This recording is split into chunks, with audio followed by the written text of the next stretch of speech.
तो श्रृंखला का दूसरा मैच भी हो गया खत्म। सीरीज में इंडिया 2-0 से पीछे, मतलब सीरीज हार गई है इंडिया, क्योंकि ये सीरीज थी सिर्फ 3 मैचों की ओडीआई सीरीज, जिसमें हम चाहते थे कि विराट और रोहित अपना कमबैक करे, खतरनाक करे, लेकिन क्या ही कमबैक किया है।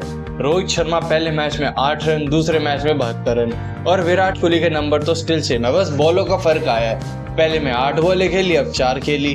अब पता नहीं यार कि अगले मैच में 2 खेले 3 खेले, मैं तो चाहता हूँ भाई लंबा खेले अपना, क्योंकि विराट कोहली भाई प्लेयर एक नंबर है, कुछ भी बोलो, चाहे बहुत टाइम बाद आ रहे हो दोनों। इन दोनों की गलती बस यही है कि दोनों ने बहुत टाइम ले लिया, प्रैक्टिस नहीं रखी अपनी, और तो और फर्स्ट क्लास क्रिकेट नहीं खेला इंडिया का। चलो कोई बात नहीं विराट भाई, होता है, कभी कभार होता है, सबका बुरा टाइम आता है, यही टाइम है, हो जाओ। हो जाओ दोनों हो जाओ, अब जरूरत नहीं लग रही तुम्हारी, क्योंकि रोहित शर्मा जिस हिसाब से खेल रहा था पावर प्ले में, वो रोहित शर्मा लग ही नहीं रहा था। पता नहीं कोई और खेल रहा हो, टेल एंडर खेल रहा हो ऐसा लग रहा था। मतलब कि 8 ओवरों में से तुमने 40-50 बॉलें खेल ली और मारे 20 रन, चलो ठीक है, एक्सेप्टेबल है, लेकिन पर ये था पावर प्ले, सिर्फ 2 प्लेयर की बाहर, और उसी चक्कर में, प्रेशर के चक्कर में गिल को थमानी पड़ी अपनी विकेट, क्योंकि एक साइड से किसी को तो मारना था। अब गिल पे आया वो प्रेशर, उसने ज्यादा बॉलें खेली नहीं और वो गिर गया, थमा दी कैच उसको, मिचेल मार्श को। अब मिचेल मार्श को कैच थमा दी तो गिल आउट। अगली 2-3 बॉलों में कोहली भाई आए, वो पैड पे बॉल खा गए। नेट में पूरी कोशिश करी थी उन्होंने कि बाहर की बॉलों को छोड़ो, पर इन कंगारुओं ने अंदर मार दिया।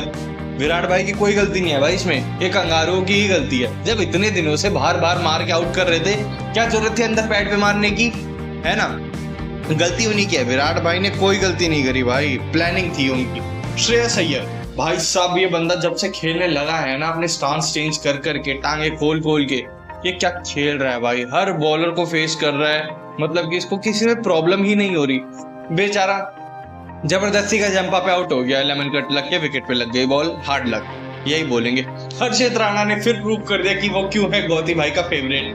भाई सब 24 रन मारे बंदे ने, 24, विराट से 2 मैचों में नहीं लगे इतने, 24 रन मारे विराट और गिल, दोनों के रन भी मिला लो तो भी हर्षित राणा की ज्यादा ही सीरीज में उनसे।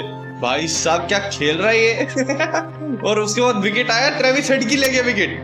भाई साहब क्या बॉलिंग करी, उसके बाद बहुत बुरा पिटा, ठीक है बेटा, टांगे खिंच गई, हैमस्ट्रिंग्स हो गए, हैमस्ट्रिंग्स तो क्या तीनों ही के ही हो गए थे हमारे पेसर्स के। वहां अर्शदीप अपनी टांगे उठवा रहा है किसी से, वहां सिराज अपनी टांगे स्ट्रेच करवा रहा है, या इसको प्रॉब्लम हो गई। क्यों भाई क्यों, फिटनेस कहाँ गई, फिटनेस होगी, डिहाइड्रेशन हो सकता है मौसम चेंज हो गया हो, लेकिन तैयार तो रहना चाहिए ना यार, तुम इंटरनेशनल खेल रहे हो। पर कोई बात नहीं यार, वहां से भी गलतियां हुई, उस साइड से भी, कि ट्रेविस हेड जल्दी आउट हो गया, मिचेल मार्श अच्छा नहीं परफॉर्म कर पाया, पर वहां के भाई वो कूपर भाई साहब टिका रहा कूपर, मतलब कि ऐसा लग ही नहीं रहा था वो अपना तीसरा चौथा मैच खेल रहा हो, पर भाई क्या खेल रहा था। और उसके बाद जले पे नमक छिड़कने मिच ओवन, ऐसा लग रहा था कि आउट होने के बाद चलो सही खेल लेगा, विकेट आएगी, प्रेशर बन गया, उसने आते ही कूटना शुरू कर दिया। ऐसा थोड़ी होता है भाई, मारता ही रहा, रुका ही नहीं, एंड में जाके भी उसने एक बल्ला घुमा दिया, आउट। उसके बाद ही मैच फंसने को आया जब स्टार्क की विकेट गिरी। स्टार्क की विकेट थी हमारे डीएसपी साहब से एक छोटी सी कैच छूट गई थी, बस वहीं से शायद मैच पलट गया। हाँ, लेकिन फील्डिंग तो डीएसपी साहब की बहुत सही थी, बॉलिंग भी बढ़िया कर रहे थे, टांग खिंच गई एंड में, वो बात अलग है। लेकिन अब देखते हैं थर्ड ओडीआई में इंडिया क्या सोच के आती है, क्या करेगी क्या नहीं करेगी। ऑस्ट्रेलिया तो भाई सीरीज जीतने के बाद अभी तो टॉप पे ही है, और जबकि अपनी फुल पोटेंशियल में भी नहीं है, सिर्फ 4-5 पुराने खिलाड़ी हैं और बाकी सब कोई 1 मैच खेल रहा है, कोई 2 मैच खेल रहा है, कोई 4, कोई 5, किसी का डेब्यू हो रहा है। वो लोग भी अपनी नई टीम बना रहे हैं, पर वो रोना नहीं रोते भाई कि हमारी नई टीम है इसलिए हम हार रहे हैं, ये कर रहे हैं वो कर रहे हैं, नहीं, वो ये सब नहीं करते, क्योंकि वो अपने प्लेयर चूज करते फर्स्ट क्लास क्रिकेट से, वहाँ का जो डोमेस्टिक क्रिकेट होता है वहां से। यानी कि आईपीएल में 2 शतक मार दिए, 3-4 मैचों में अच्छा खेल लिया, मैच फिनिश करवा दिए तो आज सिलेक्शन, ऐसा नहीं होता वहाँ पे देखा जाता है प्रॉपर एनालिसिस। अगर आईपीएल के हिसाब से देखा जाता तो जेक फ्रीजर मैगक भी अभी टीम में होता, चाहे T20 की में होता या फिर ऑस्ट्रेलिया ओडीआई में होता, उसे चांस दिया, नहीं परफॉर्म कर पाया, वापस से डोमेस्टिक जाओ भाई, खेलो, परफॉर्म करो, वापस आओ, तुम्हारी एंट्री हमेशा अगर तुम खेलोगे तो।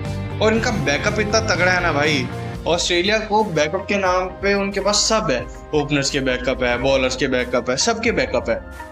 अब इंडिया को ये देखना है कि उन्हें आखिरी ओडीआई कैसे खेलना है, अपनी लाज बचानी है या फिर 3-0 से हारना है। वाइट वॉश हो जाए ये मैं नहीं चाहता इंडिया, बट आसार ऐसे लग रहे जिस हिसाब से ऑस्ट्रेलिया खेल रही है इस टाइम पे। तो बस यार आज के लिए इतना ही, अब मिलते हैं अगली वीडियो में। टिल देन बाय बाय, जय हिंद।